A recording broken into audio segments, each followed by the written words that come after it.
Bien. Cómo han sido todas estas sesiones, he comenzado primero consultándole cómo se encuentran, la situación en la que están, cómo van los trabajos, si tienen alguna duda del trabajo, y posteriormente sigo entregando algunas informaciones que puedan ayudarles en la comprensión de los contenidos que estamos tratando en cada curso. Así que, por lo mismo, dejo la palabra para que me hagan preguntas antes de yo ponerme ahí a explicar parte del proceso de la Edad Media y el Renacimiento. Consultas.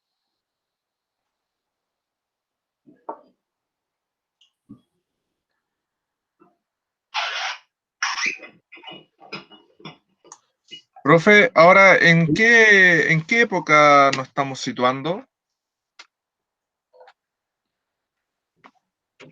¿En la A ver, Edad Media o no?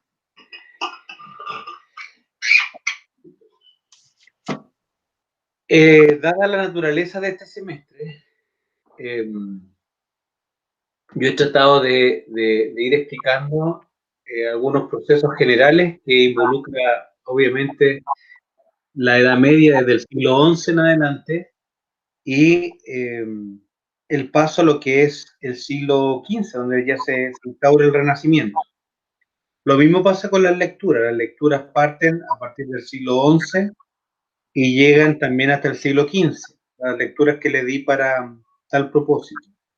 La clase pasada le hablé sobre algunos aspectos del siglo XII, les comenté algo del siglo XIII y también proyecté hacia el siglo XV a nivel general. Y ahora va a ser lo mismo. Entonces, yo le puedo explicar nuevamente como los hitos principales fundamentales que caracterizan al desarrollo de la música del siglo XI, XII, XIII, XIV y el cambio del XV. Pero he tratado de hacerlo lo más como movible posible, de viajar a través del tiempo, para que comprendan cómo la música se fue presentando y hacia dónde va a llegar en estos periodos y con qué cualidades va a llegar.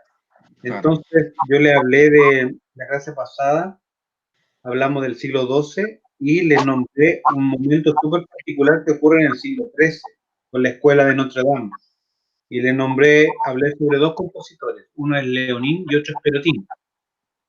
Y le hice comentarios al respecto de esos compositores que ahora lo puedo volver a tomar. Y también le hice un adelanto del siglo XIV, porque el siglo XIV es un siglo que une o conecta como el término, por así decirlo, de la Edad Media, aun cuando es un término aproximado, porque en realidad la Edad Media siguió avanzando más tiempo.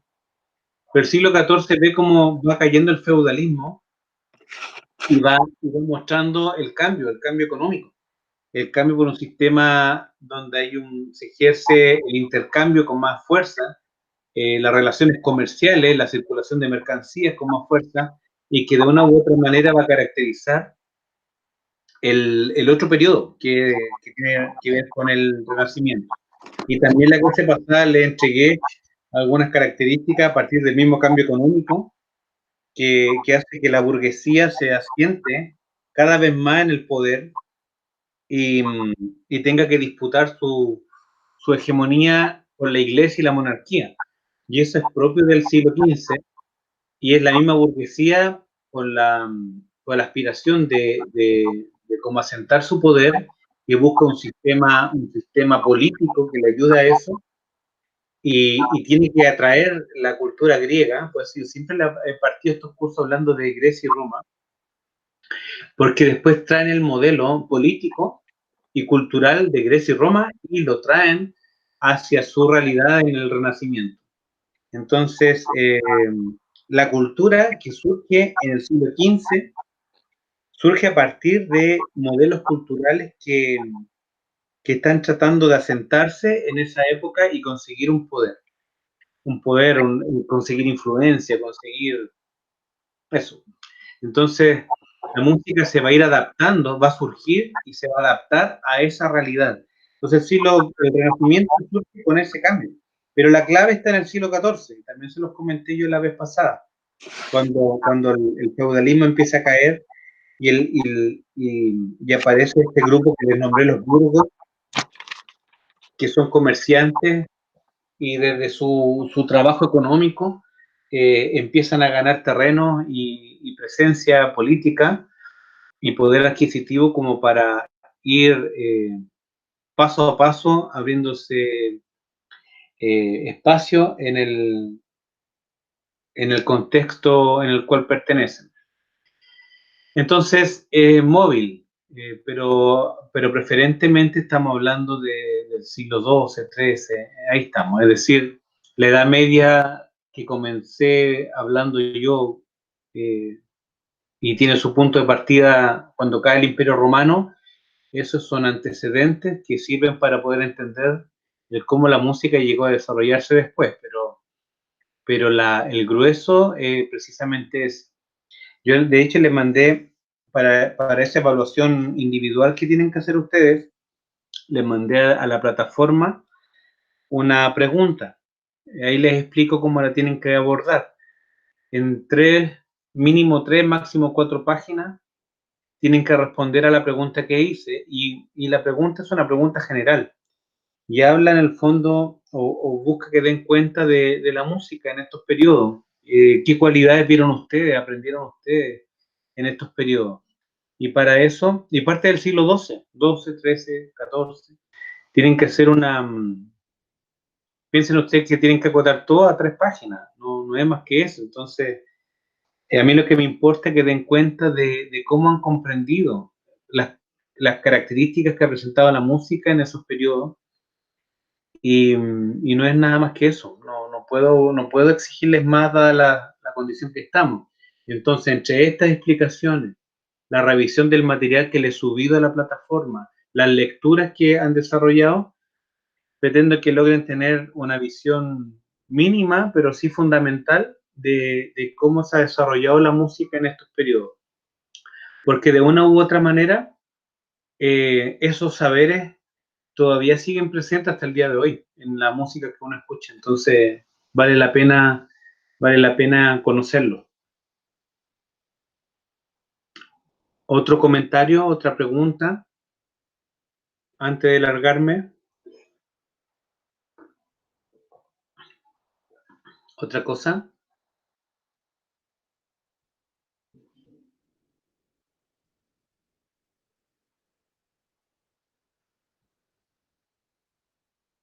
¿Aló? ¿Están ahí? Sí, estamos aquí. Están ahí. Están en cuerpo y alma. Muy bien, el alma. ¿Algún comentario sobre el trabajo? No por ahora, por lo menos yo no. Profe, Sí. ¿cuál era que dijo que la clase pasada mencionó dos compositores importantes? ¿Cuáles eran esos? Del Leonín y Perotín, del siglo XIII. Leoninus Magnus y Perotinus Magnus. Ahora les voy a hablar precisamente de ellos. En los videos que yo le entregué, por eso que espero que revisen el material, si no les va a quitar tanto tiempo. El asunto que no he previsto es lo que dicen ahí, un problema al descargar por un problema de espacio. Ahí ya desconozco si lo pueden escucharlo por un problema de espacio, pero todos los videos que he subido, todos son de YouTube. No hay ningún video que yo haya descargado que tenga dificultad para poder encontrarse. Lo que sí se necesita es que ustedes indaguen también en la información, eso es súper importante. Entonces, si no lo han hecho por estar trabajando en otras cosas, de repente puede que no comprendan algo que yo diga y se les va a esclarecer al momento de revisar esa información que está ahí. Algo me preguntaste, ¿no? De Leonini y Perotín. Sí, pero después les voy a comentar sobre esos compositores. Profe, ¿Sí? ¿escucha? Ya, que estaba hablando y no sabía que no me escuchaba Sí, recién. te escucho. Ya, yo le tenía una consulta respecto a cómo tomar la idea de las épocas al analizar esta materia, porque leyendo el texto sentí que en el siglo XIV, XIII y XIV en general, como que se mezclan horizontes históricos. No sé si sea un buen término a utilizar, pero como que hay esta relación que se da entre un sector que se podría decir que se mantiene en la Edad Media y un sector que está avanzando en esa relación. Sí. Pero, por ejemplo, yo históricamente siempre supe que la Edad Media se relacionaba a su fin con la caída de Constantinopla o con el descubrimiento de América, que son fechas exactas. No, porque Entonces, no sé cómo el sería bueno descubrimiento de América surge a finales del siglo XV. claro. Ya eso es puro renacimiento. En 1492, finales del XV está entrando al XVI. Entonces está muy alejado. Es Mm, decir, los cambios históricos no son de golpe. Esa cuestión hay que tenerlo súper claro, va de a poco. Y hay luchas, hay pugnas, hay guerras muy poderosas entre medio. Es decir, hay una guerra que es la guerra de los 100 años, que dura entre el siglo XIV y el siglo XV, en este periodo. Y en esa guerra casi todos los países importantes de Europa, o más que importantes con influencia política y militar y económica, se están armando alianzas y están peleando entre sí. Entonces, principalmente en este caso están enfrentándose Francia con Inglaterra. Y, y esa monarquía están peleando por los territorios. Entonces hay territorios que están divididas las tierras, entonces anexar territorios significa, por ejemplo, si yo trazo un mapa o genero un límite, y justamente yo tengo una propiedad, hagan cuenta con un señor feudal, y como consecuencia de esas guerras, trazaron un límite justo en la mitad de mi terreno. Entonces, ¿de quién es el terreno? ¿Es mío? ¿Es del Estado monárquico? ¿Quién determina cuáles son los límites de mi territorio? Y eso trajo un montón de problemas en la organización, de derechos civiles y derechos políticos que estaban en la Edad Media. Entonces, al final es precisamente la lucha por la tierra, pero eso no va acompañado por sí solo, es decir, ahí está el sistema económico que va cambiando.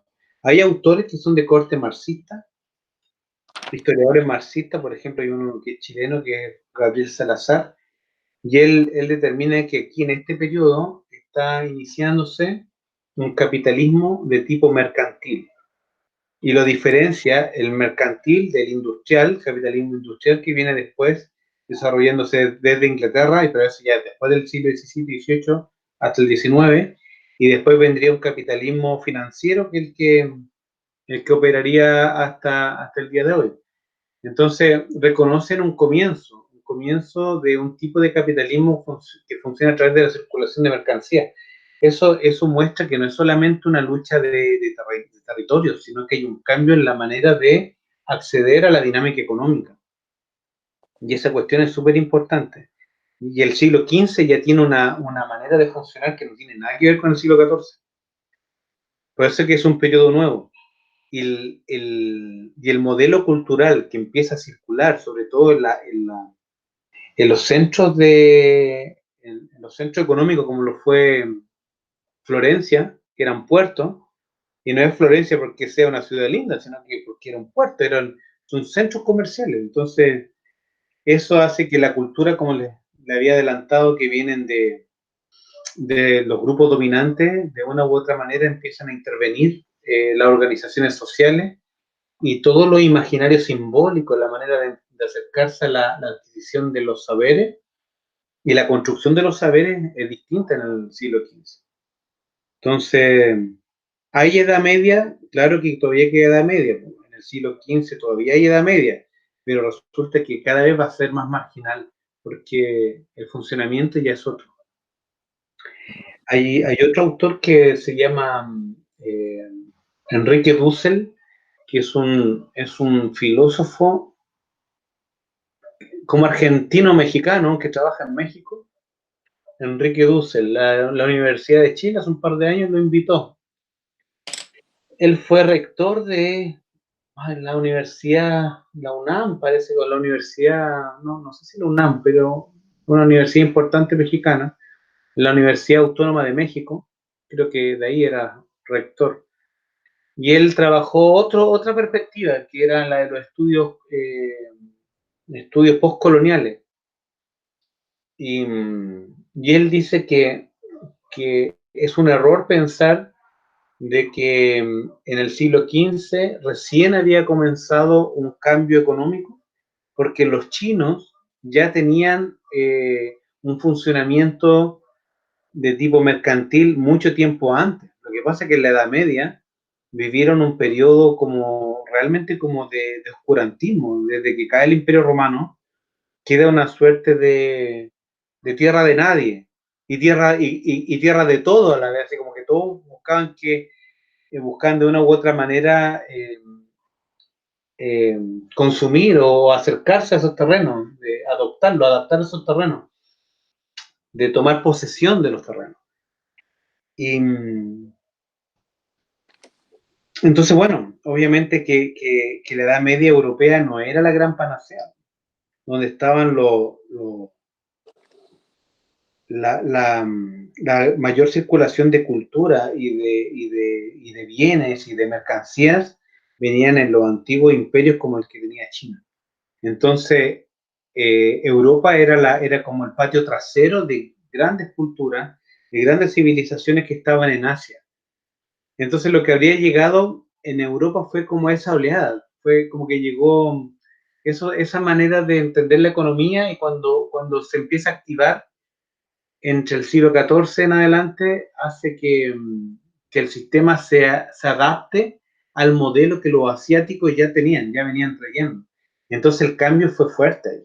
Ese cambio no demoró tanto en llegar.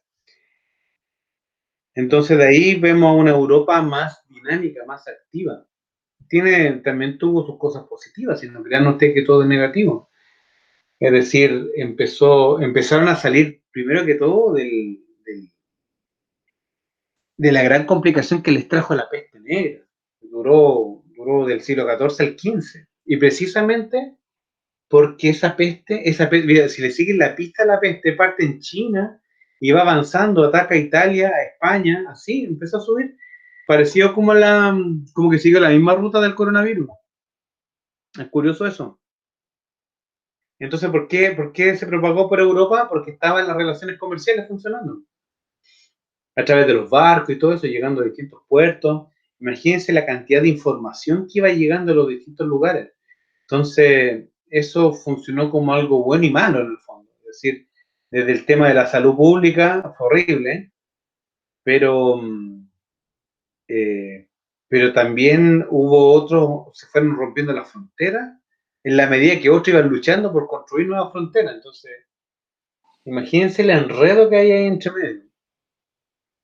Y la música fue cambiando. La música de una u otra manera se va como a adherir a estos grupos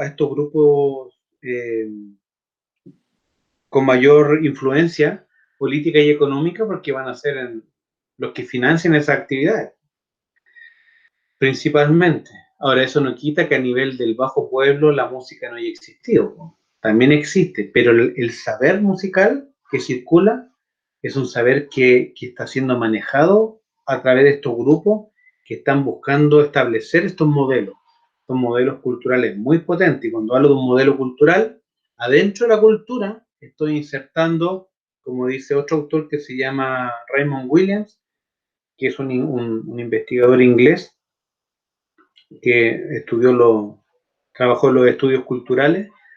Raymond Williams hablaba que, yo estoy de acuerdo con eso, que en la cultura se concentra toda la dinámica social, la dinámica política, la dinámica económica, y hasta de ahí mismo va a empezar a aparecer a través de esta conexión todo lo que son las expresiones simbólicas y todo eso. Entonces no es menor conectar ambas dimensiones. ¿Otro comentario?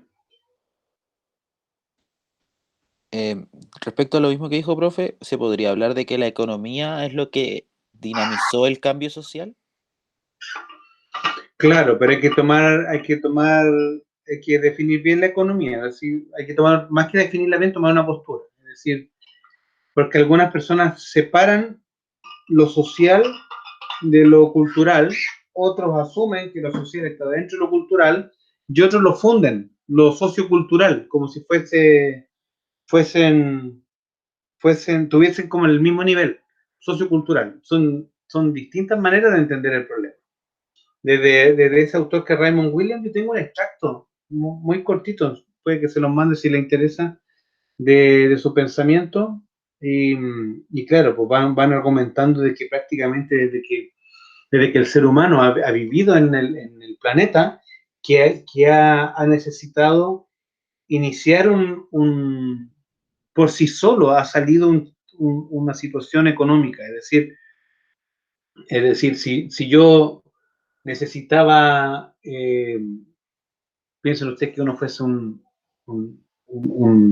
de estos seres humanos que vivieran en la época en tribu, en comunidades más pequeñas, o de los primeros seres humanos que aparecieron en el mundo y necesitaban defenderse de la inclemencia de la naturaleza, tener que arroparse, cubrirse.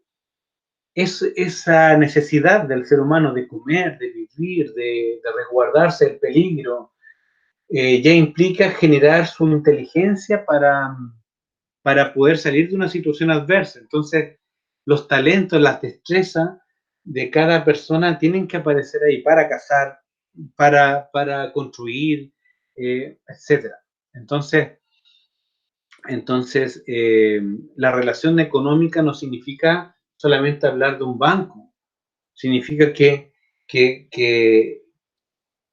en la medida que uno trata de sobrellevar lo que realmente significa vivir con los riesgos que eso también trae consigo y superar esos riesgos, implica muchas veces el tener que intercambiar, y a veces esos intercambios van desde mercancías, desde utensilios, desde aparatos, desde talentos, etc. Entonces, es como que eso se presenta de inmediato. Y junto con ello, en la medida que empiezan a organizarse las comunidades, van a surgir sus maneras de comprender lo real, qué es lo real, sus orígenes, van a empezar a reconocer sus talentos, van a necesitar espacios de esparcimiento, valga la redundancia, momentos de esparcimiento, y las artes empiezan a aparecer ahí también. Y ahí todo empieza a surgir. Pero esa es una posición, porque algunos pueden estar en contra de eso. Ahora, si me pregunta a mí, yo creo en eso, creo fielmente en eso. Entonces, la misma música que nosotros escuchamos circula a través de medios de contenido a nivel virtual. Los grupos que uno escucha, los instrumentos que circulan saberes, circulan materiales, uno compra cuerdas, la cuerda tuvo que ser construida en algún lugar, etc. Es toda una red de conexión que es un entramado, es un rizoma, así como un montón de raíces que nutren a un mismo árbol. Entonces, creo que todo está conectado, no lo veo yo separado.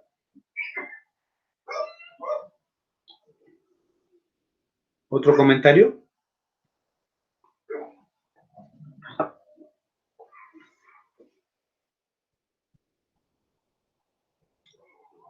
Parece que no. Bueno, lo que me importa a mí sí es que cuando hagan el trabajo, yo les he explicado que que sigan esa fórmula que yo les recomiendo, porque de una u otra manera tienen que encontrar algo específico, no cometan el error de empezar a definir en una plana todos los periodos históricos que están ahí. Eso es una locura, eso no corresponde, no pueden abordar en un trabajo tan pequeño algo tan gigante. Entonces algunos lo que han hecho algunas veces, y esa es una muy mala acción, el meterse a Wikipedia, meterse a alguna página que habla de la Edad Media, siglo II, se copian, pegan y por favor no hagan eso, porque es poco honesto para ustedes, no genera mayor aprendizaje, y para mí leer eso no a veces prefiero algo que sea, no tenga tan buena redacción, pero que sea honesto, que venga de ustedes, de una reflexión de ustedes. Eso tiene valor y para eso estamos en este momento. Y yo sé que es un momento, insisto en ello, es un momento complejo, pero también vale la pena tratar de conseguir lograr cosas. Y aunque, y me disculpan el comentario personal, pero yo en este momento también tengo plazos que cumplir con lo de la acreditación, aparte de hacer esta sesión, a revisar los trabajos, poner las notas, asumir cursos que no iba a asumir, pero necesitaban ayuda, revisar proyectos, evaluar los proyectos, y son harta pega. Y además de eso, yo estoy haciendo un trabajo de investigación que no me quedan horas del día. Es decir, yo termino acá 7:30, 8, después me baño, como, y yo sigo trabajando. Es decir, me meto yo en la investigación o lo más temprano antes de comenzar una clase o entre medio de un ratito, tratar de meterme en esa investigación. Yo estoy en este instante haciendo un trabajo sobre el siglo XVIII. Estoy en ese periodo y a mí me revisan los trabajos también y los envío para unos profesores de España. Y también también me revisan, también me corrigen, igual como le pasa a ustedes. Y aun cuando eso es difícil, yo podría decir, no, pues no puedo trabajar en esto, me tendrán que esperar. Ahora, tengo profes que tienden que tengo la fortuna de que pensamos parecido, y yo le digo, mira, de esta fecha a esta fecha no puedo entregarte el trabajo, pero lo voy a hacer este otro, y ahí me voy organizando. Pero también tengo presiones. Y, y mi actitud frente al problema es afrontarlo, pero no por cumplir con un trabajo en sí, sino que de mantenerte creando, porque en cada trabajo de investigación, por pequeño y modesto que sea, siempre hay aprendizaje y siempre uno construye un conocimiento o adquiere un conocimiento. Entonces, eso creo yo que para todos los que queremos estudiar, porque ustedes por algo entraron, por algo son estudiantes, si entran a la universidad porque quieren estudiar, me imagino yo, porque entrar para obtener un título sin estudiar es raro. Y más que el título en sí, es el aprendizaje, y ustedes estudian para ser profe. Entonces un profesor debe valorar el aprendizaje siempre. Es como esas personas que iban a buscar pepitas de oro y cuando encontraban una pepita de oro después de harto tiempo en un río, ahí buscando, y esos buscadores de oro antiguos que se metían a los ríos con unos baldecitos a buscar oro, para nosotros obtener aprendizaje. Obtener aprendizaje son esas pepitas de oro. Entonces, si no le damos el valor a eso, es complejo. Es complejo. Y sería, creo que muy favorable para ustedes que en un proceso de adversidad, en un proceso adverso, en muchos aspectos, como el que están teniendo ustedes ahora, o los que estamos teniendo en general, porque a veces no está la motivación, no está la gana. Y cuando se leen entre compañeros también se dan cuenta que es generalizado eso, pero cuando vienen esas situaciones, si logran ustedes darle el valor al aprendizaje, eso va a ser muy positivo, y esa experiencia ustedes tal vez la van a poder transmitir con un montón de propiedad al momento que tengan estudiantes a su cargo. Ustedes van a ser profes y van a estar a lo mejor así como yo hablándole a sus estudiantes en algún momento. A lo mejor van a pasar otra peste, así en 20 años más, y ustedes van a ser los profes. ¿Y qué le van a decir? ¿Dejen todo botado? No, en la adversidad hay que seguir adelante, si la vida es cruda. Y todos los seres humanos en toda la época han tenido problemas. Entonces, si nosotros nos encontramos a través de nuestro aprendizaje cómo algunos han enfrentado las crisis, te vas a dar cuenta que los que han salido de las crisis siempre han sido responsables, cuidadosos y todo eso, con su salud, pero han tenido lo que la fuerza interior, que denominaban los griegos como el virtus, que es la fuerza. De ahí lo copiaron en la guerra de las galaxias, pero es la que la fuerza te acompaña, porque tiene que ver con la virtud.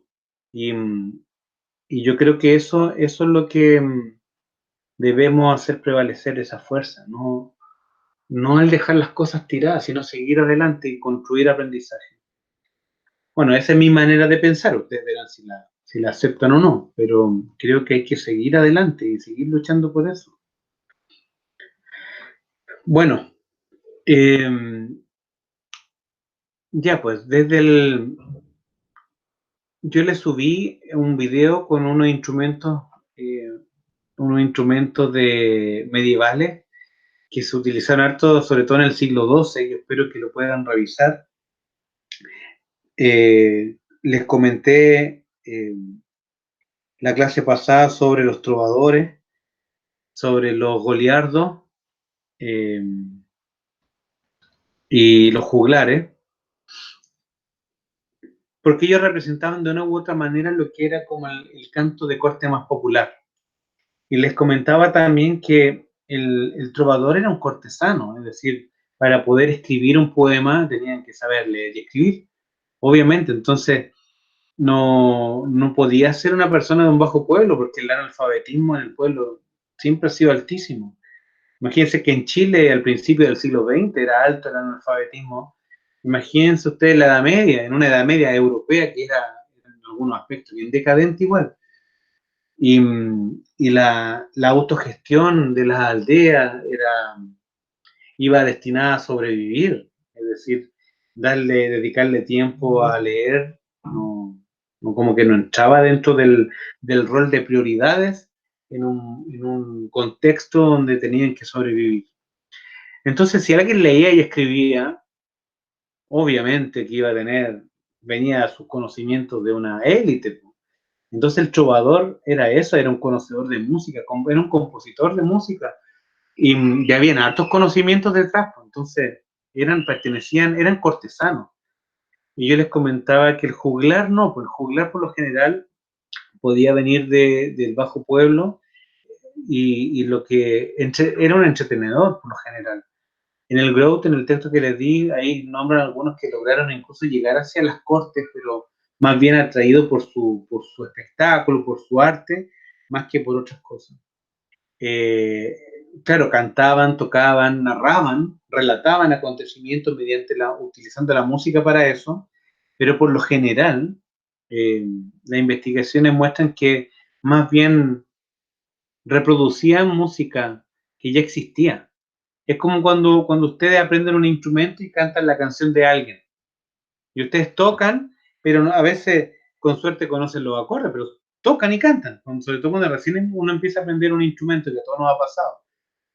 Uno empieza a veces a sacar líneas melódicas, no sabéis qué nota estáis tocando, pero uno reconoce que suena la melodía que circuló por ahí.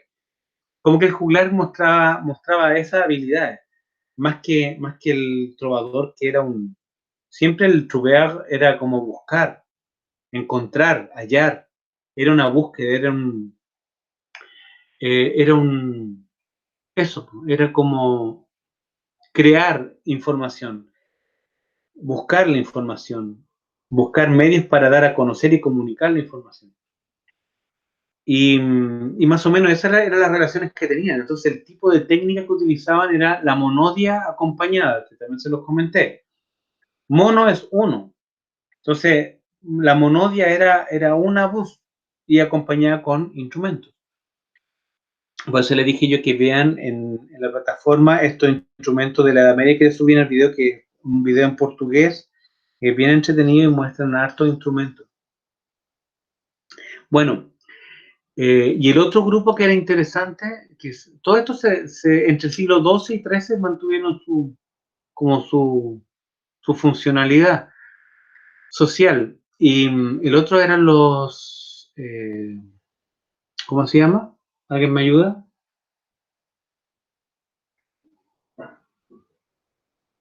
Los goliardos eran estudiantes universitarios, eran sacerdotes que criticaban las instituciones, criticaban el pensamiento que circulaba en la época. Era como el origen de la canción protesta, una cosa como esa. Tenían conocimiento, igual pertenecen a una élite del conocimiento, porque eran estudiantes. Antes en la universidad y en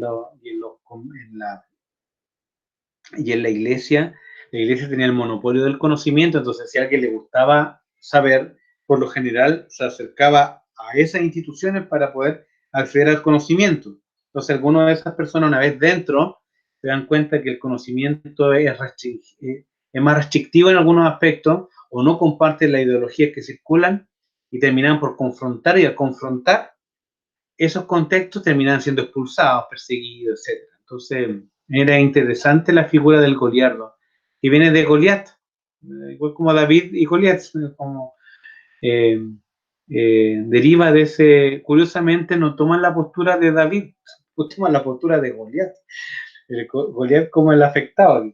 Entonces, son interesantes ellos, son interesantes, pero todo eso van a ocupar como textura musical la monodia acompañada. Ahora, lo que ocurre en la iglesia en el siglo XII y XIII va a dar un giro impresionante, porque la iglesia empieza a... Es que no es la iglesia, son ciertas personas que habitaron en la iglesia, que eran monjes, que empiezan a hacer adelantos en cómo lo que se cantaba se pudiese escribir. Y eso es lo que les quiero mostrar ahora. Vamos a ir a Perotín. A ver. Déjenme ver qué encuentro acá.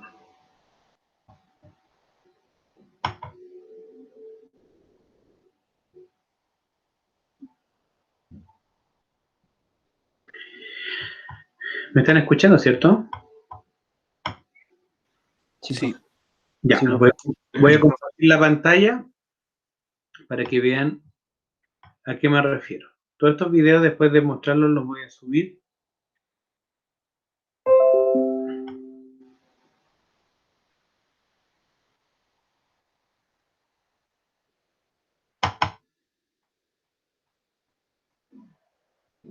Escuchen esto.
Bueno, ahí tienen un ejemplo de un Videnunt Omnes de Leonín. También hay uno de Perotín.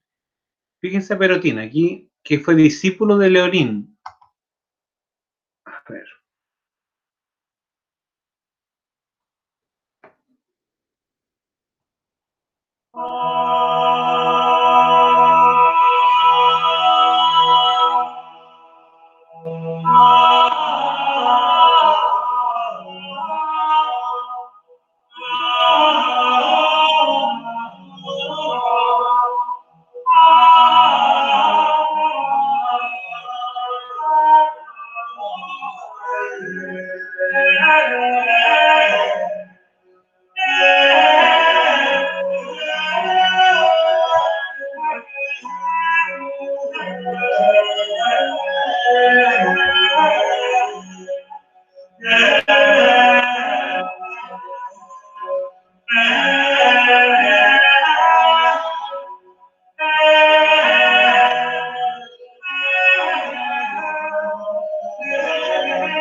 Bueno, lo que estamos escuchando nosotros acá es un trabajo que realiza Leonini Perotin y que de una u otra manera le prestan atención al mismo fenómeno que genera una gaita. La gaita ya existía. Es decir, mantienen una nota pedal. No sé si ven la imagen que tengo aquí de esta partitura. Sí, se ve. Sí, sí. Sí, Entonces, lo que hacen ellos es empezar a trabajar el órganum. El órganum consistía en dos notas que suenan de manera paralela, suenan juntas. Antiguamente, antes de esto, existe el canto gregoriano, que era una sola voz. En algunas de estas obras de Leonino Perotin aparece el canto gregoriano en ciertas zonas, pero la gran innovación es que ellos hacen que las dos voces funcionen juntas, como es el órganum, pero que hagan movimientos distintos. A eso se le llama órganum discanto, donde el discanto implica como contradecir al canto. Si una voz sube, la otra baja. O son dos voces que van cantando dos cosas distintas, pero a su vez complementarias. Entonces, lo que suelen hacer en este periodo es prestar atención a ese tipo de movimiento, cuestión que no es fácil, porque ya escribirlo y observarla en cómo se comportan dos notas por separado puede haber generado una calamidad. Sin embargo, funciona bastante bien. Y eso es porque les prestan atención a todos los intervalos. Cómo una nota choca con otra nota. Con qué intervalo una nota se ve afectada por otra.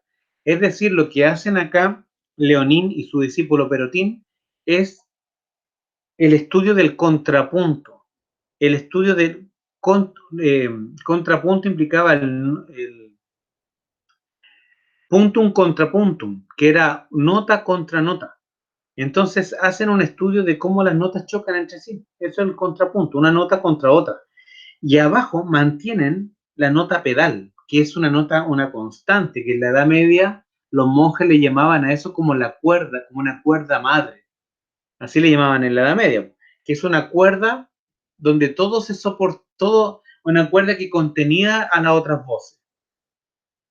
Es decir, la madre como contenedor en su vientre, así lo veían en su momento, como que todas las notas que estaban haciendo discanto en el órgano, sea con movimiento directo, contrario, u oblicuo, que es cuando una nota queda quieta y la otra pasa por arriba, eran soportadas por una nota pedal. Así parte este órgano. En ese caso es un órgano a tres voces, pero siempre mantenían una voz pedal. Ahora, Perotin, paulatinamente a esa nota pedal le empieza a dar mayor movilidad. Entonces va a haber un tejido de tres voces en este discurso. Y eso al escribirlo, y al estudiar el efecto que existe, de estudiar el efecto que tiene una nota al chocar con otra, y cómo se proyecta eso en frases rítmicas, si se dan cuenta hay toda una articulación rítmica que está detrás. Colocar las notas con ese esqueleto rítmico, que más bien es una columna vertebral de todas las notas, hace que estén trabajando en lo que es la polifonía, como la va a conocer la música hasta el día de hoy. Es decir, aun cuando hay autores que dicen que la polifonía, que significa polis mucho, ya existe incluso en grupos tribales africanos al tocar instrumentos complejos y todo eso, acá la polifonía está naciendo, pero por escrito, tomando conciencia de cuál es el efecto que genera una nota al estar en contacto con otra o con otras notas. Es un estudio profundo de los intervalos, es un estudio profundo del contrapunto. Entonces, algunos le llaman a esta instancia el Big Bang de la música polifónica, pero entendiéndola de este modo, como una música escrita, concientizada, estudiada, en cuanto a los efectos que provoca en la construcción del discurso sonoro. ¿Me van siguiendo? Sí. sí. Ya, Sí. esta Sí, es profe. parte como de lo fundamental que tiene esta música. Miren, de Perotin, aquí, un Viderunt Omnes.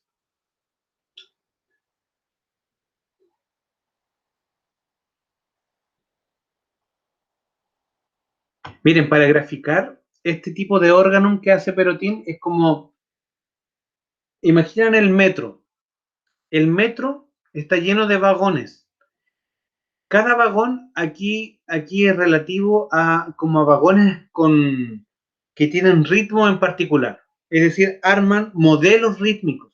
Y cada vagón lleva un modelo rítmico. Ahora, por lo general, el ritmo va variándose a sí mismo. Aplican algo que le llamaban las varietats, que era generar variaciones rítmicas. Pero eran como puros vagones conectados con ritmo. Solo ritmo. Entonces, si el ritmo era efectivo, al colocarle una nota al ritmo, siempre quedaba como bien soldado. Y si a eso le agregaban el estudio del contrapunto, de los efectos que tienen una nota con otra, más la nota que está pedal, como cuerda madre soportando el resto, daban como origen al órgano como lo he señalado. Así que es como la mejor manera que tengo de graficar más o menos cómo funcionaba la música en esta época. Entonces, no era tan atractiva como la monodia acompañada, que hacían los juglares, que hacían los goliardos o los trovadores, pero a nivel intelectual y a nivel de efecto psicológico en el que escuchaba, era un efecto que estaba como en otra dimensión. Y le digo esto porque cuando uno repite una idea, permanentemente una idea musical, que genera como una cierta hipnosis y hace que uno cambie de estado. Y como aquí la música busca que uno se acerque a Dios, entonces generan una elevación de la conciencia en la medida que la idea se reitera, aún con los cambios que van estableciendo.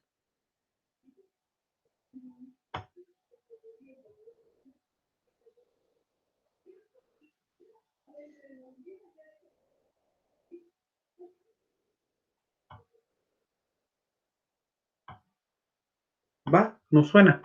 Perdón, déjeme ver por qué este no suena. No suena. Aquí tengo otro que será el mismo.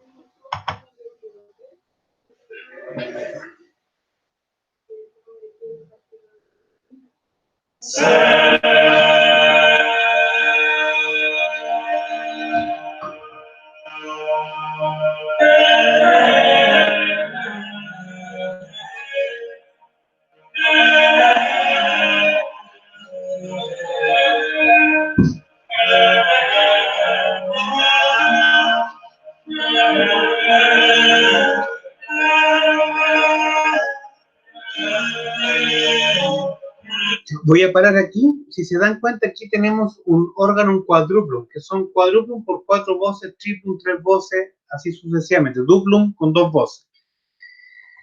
Y si observan el ritmo es similar en todas las otras voces. Y generan, ¿están viendo lo que hago, no? ¿Ven lo que señalo? Sí, sí se ve, profe.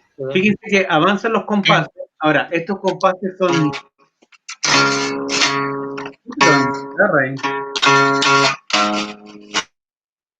Perdón. ¿Quieren tocar la voz? Mira, Perdón, se me olvidó que tenía muteado. Acá las barras de compás son sugeridas porque todavía no se utilizan. Las barras de compás van a empezar a utilizarse recién por el siglo XIV.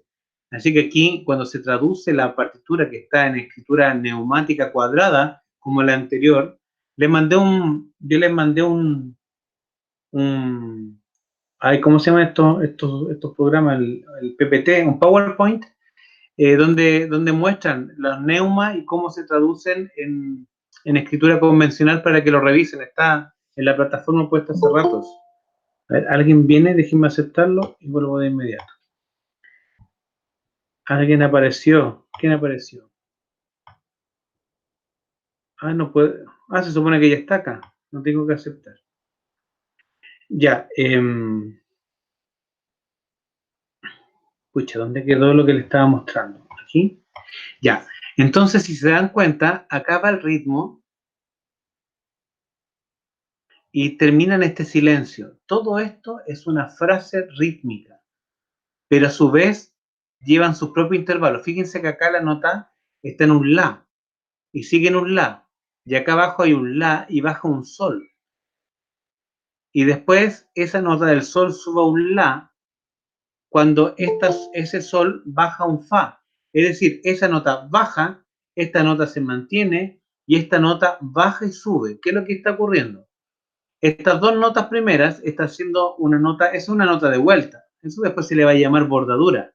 Aquí lo que va a pasar es que esta al quedar y esta al bajar y subir, están haciendo un movimiento oblicuo.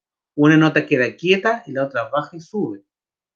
Acá en este caso, ese sol baja y aquí baja todo el rato. Pero entre la voz 1 y la voz 3 hay un discanto. El sol baja al fa, pero acá, en esta nota, en esta corchea que está acá, el sol sube al la. Es decir, hace movimiento contrario de voces. Y abajo tienen un re que está de cuerda madre todo el rato sonando, firmando todo el resto. Entonces, esta presentación del movimiento directo, cuando sigue la misma dirección, movimientos contrarios y movimientos oblicuos, están operando todo el rato. Miren acá, negra con punto que baja el sol, y acá tenemos una negra con punto en un fa que sube el sol. Hace movimiento contrario y se encuentran en la misma nota, miren, sol, sol, sol. Si armáramos un acorde entre el re que está acá abajo, re, sol, sol, sol, se dan cuenta que son como acordes desde la concepción tonal incompletos, pero no desde la construcción modal. Re, sol, sol, sol, y acá fa, y acá un mi. Es decir, entre ese fa y ese mi está sonando, hay un semitono. Es decir, va a sonar con una tensión mayor. No tienen problemas con esas tensiones. Acá, si estuvieran estudiando en el sistema tonal, le harían bajar ese mi al re y generar re fa para tratar con el re que está abajo de armar un re menor. Y la armadura que está acá lo está llevando usted a un fa mayor, un re menor. Entonces, y este no es el caso. Tienen re, mi, al final, re, sol, sol, sol, arriba. ¿Se dan cuenta? Entonces, lo que hace el re y el sol es generar un intervalo de cuarta justa. Y acá esa re con ese mi, si es octava más baja, está haciendo una novena. Entonces, y una décima más arriba. Entonces, es bien interesante como la armonía que surge desde el sistema modal. Hay profesores que dicen que la armonía modal no existe. Y esto, ¿qué es lo que es? Eso es un error. Hay un texto de Walter Piston que es de armonía y en uno de sus capítulos, creo que el capítulo 5, no lo recuerdo bien, dice armonía modal de inmediato, por el tema de acordes que se genera como lo que estamos viendo. Entonces, está toda una proyección de frases. Tiene un punto de partida y tienen toda una trayectoria hasta que están estos silencios mostrando como ese carro que le dije yo, ese vagón. Luego viene otro vagón más, ¿ves? Completo. Y llega hasta acá. Otra vez están los silencios donde está el número 2. Ahí nuevamente otro vagón largo. Los ritmos siguen siendo similares. ¿Ven? Y se van variando a sí mismos. Por ejemplo, estas tres corcheas juntas que están acá van a aparecer después en otra voz acá arriba. ¿Ven? Es lo mismo. Esa figura que está acá aparece exactamente repetida ahí abajo. Entonces, el material rítmico está siendo trabajado conscientemente. Si el ritmo es bueno, todo lo demás se afirma bien. Y además está el estudio de los intervalos, tanto armónico como contrapuntísticamente. Escuchamos otro poquito más.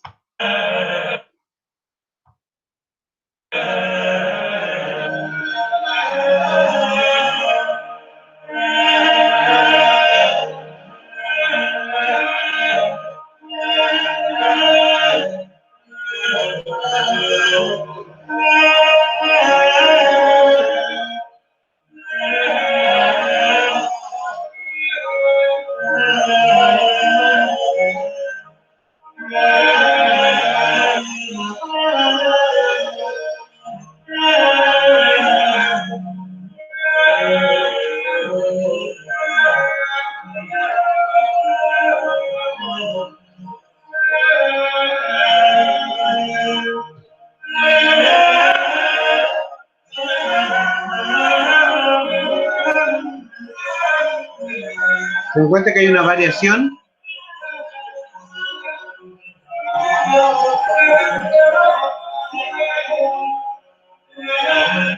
Ha avanzado el discurso musical ha ido avanzando y seguimos encontrando acá esos silencios que hacen la separación de la proyección de las frases. Hay frases largas, hay frases más cortas, es decir, la simetría medieval es bastante asimétrica desde nuestra concepción musical. Acá de repente dicen que las frases tienen que durar, por ejemplo, 4 compases. Y aquí no tienen esa concepción, hay una trayectoria completa de las frases que parte y termina cuando tiene que partir y terminar, ¿no? Además que no hay más texto, se dice, parten con la primera sílaba de una palabra y con eso la estiran un montón de rato. Eso con relación a Leonino y Perotín. Pero en el siglo XIV, también en la escuela de Notre Dame, vamos a encontrar a otro compositor que es Guillaume de Machaut. Escribe Guillaume, ¿cómo era? Guillaume de Machaut. Guillaume de Machaut. Aquí tenemos, por ejemplo, este compositor del siglo XIV muy interesante porque de una u otra manera trabaja tanto para el ámbito, siendo sacerdote, tanto para el ámbito sacro como el profano.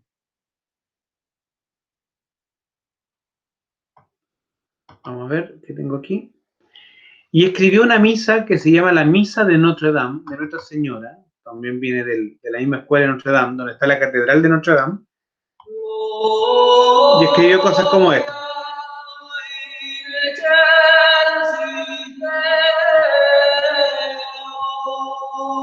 A ver, voy a cambiar porque quiero que escuchen el Kyrie. ¿Dónde tengo tal Kyrie? Acá está.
Mire, les coloco este trocito de la Misa de Notre Dame, pero quiero que presten atención a algunas cosas. Primero, que aun cuando está diciendo Kyrie eleison, que es como, oh Señor, ten piedad, empieza el texto diciendo Kyrie eleison, empieza a aparecer en distintas voces.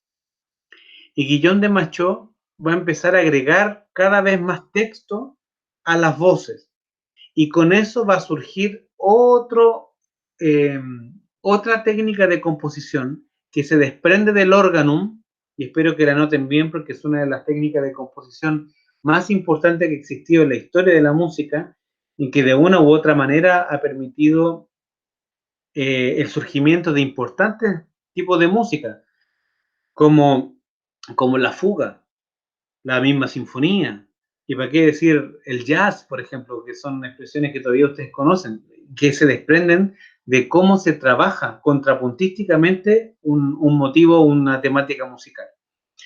Entonces, en este caso, Guillaume de Machaut está ocupando 4 voces, el texto cada vez más empieza a tener presencia en todas las voces, y utiliza algo que llama mucho la atención. Fíjense los sostenidos que están marcados, ¿los ven? Sí. ese sol sostenido, que le colocaron sostenido arriba, hace que ese sol se convierta en una sensible. Es una sensible como creada en el momento. Esa sensible resuelve en el la que está ahí, sol sostenido la. Es una sensible que transita por este lugar, pero no transita sola. Es decir, acá tenemos un do sostenido, igual que acá, un do sostenido que va al re. Tenemos una sensible aquí, otra sensible acá, y podríamos tener, bueno, acá sol sostenido otra vez, do sostenido acá abajo. Tenemos una sensible propia del modo que el si que resuelve en el do. Básicamente tenemos el si al do, una sensible, sol sostenido la, otra sensible, do sostenido re, otra sensible. Es decir, Guillón de Machaut está buscando generar tensiones a través de la construcción de sensibles. A esto se le llamó música ficta. Tienen que apuntarlo por ahí. La música ficta era como la música falsa. Es decir, cuando uno dice una nota alterada, la nota alterada es una nota que tú afectas, que tú intencionas para generar un sentido. Y el sentido que le da Guillón de Machaut es generar sensibles que tensionan, que vayan tensionando la trayectoria que tienen las frases musicales y la armonía que van generando. Entonces está haciendo acordes que tienen más de una sensible y funcionando simultáneamente. Entonces siempre las va resolviendo y con eso va tensionando. Es como si buscara, estamos hablando del siglo XIV ahora, es como si tratara de modular o tratara de hacer un intercambio modal, alterando el modo original, generando otro modo dentro del modo. Entonces, eso es lo que va a empezar a hacer, un intercambio de modos. Al alterar un modo, tú transformas la estructura interna de un modo y la llevas a otro. Es como si yo tuviera un jonio y altero un par de notas y lo transformo en la estructura, él corresponde a la de un dorio. Eso se usa harto en el jazz, de alterar notas para enriquecer la armonía y aparecer en otros modos.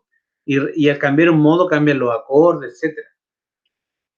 Ese procedimiento Guillón de Machaut ya lo está haciendo. Es decir, Guillón de Machaut está generando otro aporte que es un contrapunto bien elaborado, una armonía con más de una sensible, generando intercambios modales al modificar la estructura interna de cada modo. No es lo mismo hablar de un intercambio modal que un cambio de modo. Cuando uno hace un acorde mayor, por ejemplo, do mayor, y le altero la tercera del acorde y lo cambio, le pongo bemol, do, mi bemol, sol, hago que el acorde mayor de do mayor lo transforme en un do menor. Eso es un cambio de modo, cambié del modo mayor al modo menor.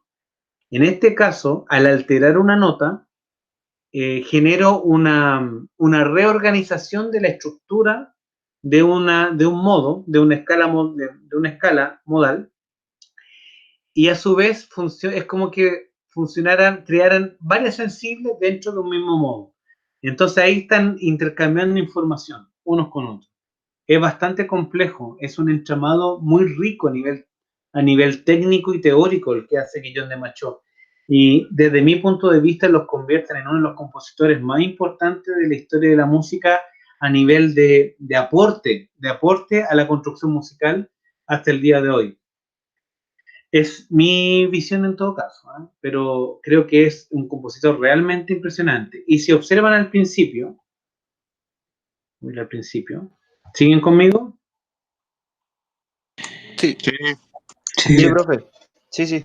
Ahí hacen un orden, hace un orden en todo el ritmo. Ahora voy a hablar del ritmo. Mira, acá tiene fa sostenido sol.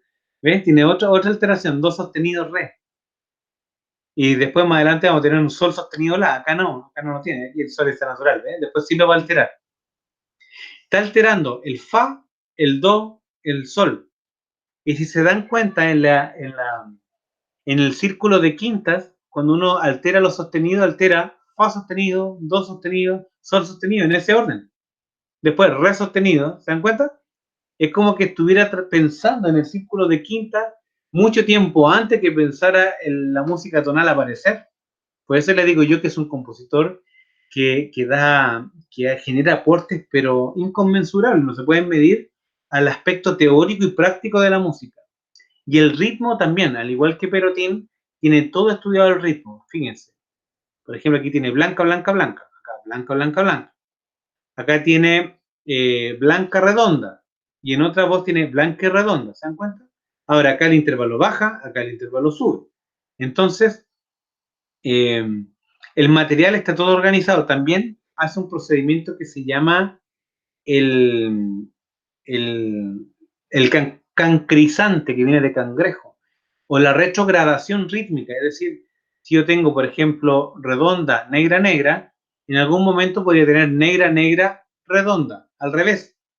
Parto con la negra y termino con la redonda. Esa es una retrogradación rítmica. Por ejemplo, acá tiene redonda, negra, negra, pero acá tiene negra, negra, blanca. Es decir, hizo una reducción, una variación de esa redonda y la dejó en blanca. Ahora, estos son aproximaciones. ¿Ah? Recuerden que son aproximaciones. Miren acá abajo, acá arriba tiene, perdón, redonda, negra, negra, y acá, negra, negra, blanca, blanca. Es decir, la redonda lo cambió a dos blancas. Es una variación rítmica, pero la hizo al revés. Y otra variación aquí, mira. Acá tiene negra, negra, blanca, blanca, pero acá tiene negra, blanca, blanca, negra. La cambió de orden. ¿Ves? Entonces, este procedimiento de mantener el mismo ritmo, pero reorganizado, le llaman la isorritmia. Iso es igual ritmo, pero no es que se repita todo el ritmo igual, sino que hay un material rítmico que está pensado, está ideado e intencionado para que dentro del discurso sonoro tenga modificaciones. Eso también es un aporte de Guillón de Machó, el tema de la isorritmia. Entonces, es un compositor muy completo y fue un compositor muy avanzado para su época.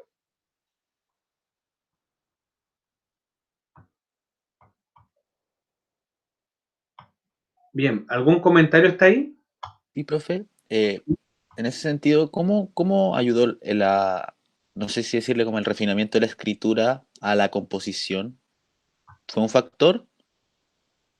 Mira, te voy a responder la música, espero encontrarlo de inmediato. Mira, y con esto vamos a ir terminando. ¿Cómo se llama esta obra? Que a mí me encanta. El flagelo, inflagelis. Inflagelis. Un poquitito. Mira lo que debiese ocurrir.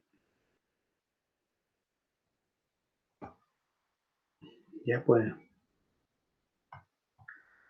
Espérame un poquitito.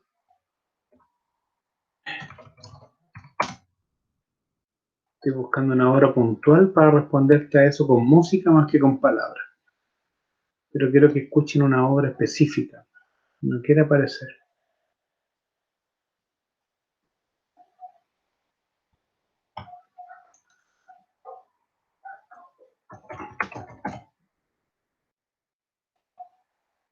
Acá está. Mira, esta es una obra renacentista de Josquin des Prez, de mediados, ya llegando al final del siglo XV. Mira.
Escuchen el final.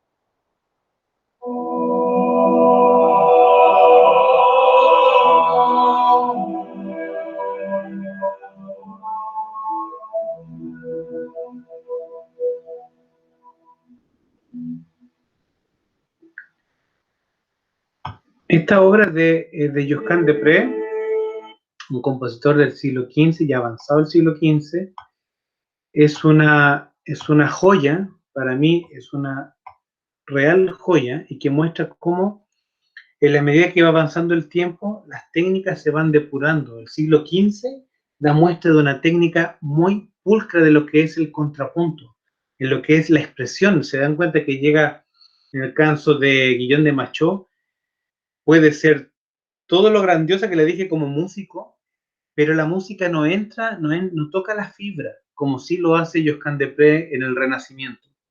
Entonces, cada vez que se fue desarrollando la escritura, hay compositores en el siglo XIII como Franco de Colonia, que empiezan a hacer aporte en la escritura. En el siglo XIV, Philippe de Vitry, que de una u otra manera empiezan ya a utilizar entender el compás, el prestar atención al tiempo. El Renacimiento empieza a medir el tiempo, en general, porque es otra manera de comprender, como hablamos al principio, la dinámica económica. Entonces el tiempo, era importante tomar el tiempo. Entonces la música empieza a volverse más temporal, pero se empiezan a afinar los detalles. En la última obra que escuchamos, ya las voces tienen más texto. Y no es solamente una palabra, es que Eleison está narrando, está contando algo. En este caso está mostrando, está dando a conocer el flagelo que recibió Jesús al ser crucificado. Y no solamente eso, sino que Josquin de Prez busca que el que escucha comprende y sienta y padezca el proceso de la muerte de Cristo. Es decir, es una música que entra, toca las fibras, pero directamente. Y eso muestra que el siglo XV a nivel compositivo muestra como una maduración de todas las técnicas que partió Leonini Perotin, que continuó Guillaume de Machaut, y que otros compositores como Josquin de Prez en el Renacimiento lo depuraron fantásticamente. Ahora, el problema, y con esto termino, es que cuando vamos llegando al siglo XVI, cuando esto sigue avanzando, aparece la figura de Martín Lutero, y Martín Lutero atacó a la iglesia ferozmente. Este fue uno de los tipos más valientes que he visto yo en mi vida, porque solo enfrentando a todo el poder de la iglesia no es menor. Y él empieza, bueno, en otro momento no podría hablar de él, pero al confrontar la iglesia, diciendo entre otras cosas que no tienen por qué cobrar para que una persona se salve, basta con que uno se arrepienta, eso generó un montón de problemas. Entonces la iglesia trató de, como se le estaba revoloteando el rebaño, para tratar de poner control llamó a concilios, de donde se conciliaban ideas. Entonces, todos los temas eclesiásticos eran tratados y había que conciliar y llegar a una postura. Y la música no fue la excepción. En el siglo XVI tratan de atacar precisamente lo que acabaron de escuchar, que fue el motete. Y el motete fue suprimido en el siglo XVI a nivel eclesiástico, porque argumentaban que era todo muy enredado, que el texto no se entendía, un montón de cosas. Pero al final este desarrollo que venía trayendo el contrapunto, la proyección de las frases, la Iglesia le pone fin. Y le piden a otro compositor que buscara en el siglo XVI un camino distinto, y contrataron a Palestrina, a Giovanni Pierluigi Palestrina, y él trabajó una música más homofónica, es decir, es como cuando uno toca un acorde después de otro, que sería como el inicio de la música tonal con las cadencias, como ustedes la van estudiando hasta ahora. Pero la Iglesia atacó el motete, no le puso un límite.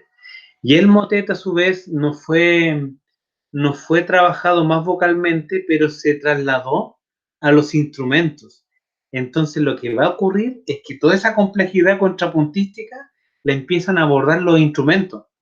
Entonces, cuando nosotros hablamos de la monodia acompañada, que era la misma práctica popular, una voz canta y el otro tocan, los acompañamientos y los acompañamientos instrumentales empiezan a recibir la técnica del contrapunto de una manera muy profunda.